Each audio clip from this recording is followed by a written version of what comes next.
Excuse me, আপনি কি tensed, upset? কেন বলুন তো? না, এসে থেকেই দেখলাম এদিক ওদিক তাকাচ্ছেন, অন্তত 4বার ঢোক গিললেন, তাই জিজ্ঞেস করলাম আর কি। আসলে অনেকগুলো প্রজেক্ট রিপোর্ট জমা দেওয়া বাকি আছে, তাই আর কি। আচ্ছা, তা শুধু কি এটাই কারণ? মানে? গানটা ছাড়লেন কেন? স্ক্রল করতে করতে পেলাম।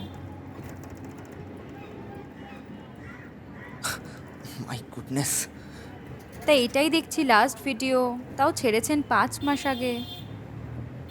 আপনার পরিচয়? তা অচেনা একজন মানুষকে এত কথা বলা তো বিপজ্জনক, ঠিক কথা। I didn't mean like that. আসলে আমি একজন সাইকোলজি স্টুডেন্ট ছিলাম, এখন একজন স্কুল শিক্ষিকা, কোনো গোয়েন্দা নই। আপনার ভিডিও দেখছিলাম স্ক্রল করতে করতে, আর তখনই কোইন্সিডেন্টালি দেখলাম যে আপনি দাঁড়িয়ে আছেন। আসলে একটু ঘেঁটেছিলাম আর কি, সরি। যার গানে এত ভালোবাসা, গলায় এত সুর, সেই গান হঠাৎ থেমে গেল কেন?